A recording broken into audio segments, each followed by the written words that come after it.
morning, colleagues, and welcome to UMass. It's really a pleasure to see such a full house here for these important conversations.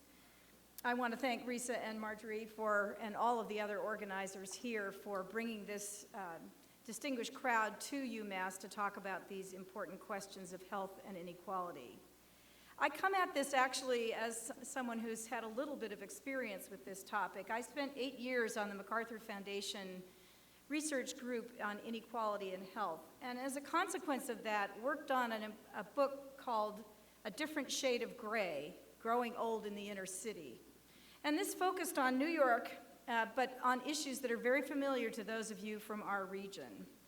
In New York City, where highly segregated populations of Latinos and African Americans have lived in a state of economic distress for some time, we see many of the health conditions that this fantastic report specifies for Springfield. High rates of asthma, chronic obstructive lung disease, obesity, cardiovascular disease, all of which were combining in New York to create early morbidity, mortality, interruptions in labor market performance, driving families deeper into poverty.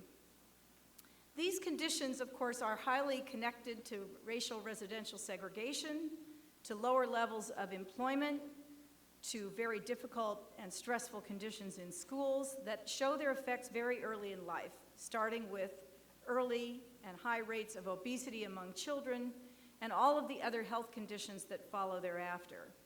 What this meant for the work I did in New York was the observation that growing old in the inner city happens very young. People who are in their 50s begin to develop the kinds of chronic diseases that more affluent populations tend to see in their 60s and 70s. And when that happens, it interrupts their own labor market participation, and it makes it very difficult for succeeding generations to stick to the labor market themselves because they are busy trying to care for their not so elderly, ill relatives. And when that interruption in labor market participation becomes more chronic, it drives families deeper into poverty and repeats this cycle and repeats it and repeats it. So whether we're talking about the biggest cities in the country or the rural counties of Western Massachusetts, we have a national problem with inequality in health. And that is what you're here to focus on today.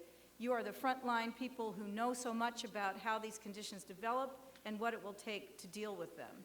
The most complex consequences, of course, are the ones that direct our attention toward deep economic inequalities, and it is not easy to move that needle. When we recognize these conditions stem so much from inequalities in the way our schools treat children, from the desperate levels of unemployment in the poorest cities of our region, we recognize just how much investment and energy it will take to move that needle. But I want to conclude by saying that the University of Massachusetts at Amherst is very committed to being an effective partner in that voyage. It is an economic engine. It is a source of employment. We are looking to invest our energies, the energies of our students and our faculty, in research and in practical activity in our new Springfield Center, where we hope to have a beachhead which the School of Public Health and our School of Education and most of all our School of Nursing are deeply embedded in looking for ways to make a difference. So while you probably think about universities as cities on a hill, we are all here to remind ourselves that they are also anchor institutions that belong and remain in communities. They don't ever export themselves. They stay right here. And as the provost here, I'm very happy to be an active partner to Dean Alien and all the other colleagues in the School of Public Health, whose work I think will help to inform the many complicated questions you'll be facing in your conference today. I welcome you. I hope you have a fruitful day. Thank you so much.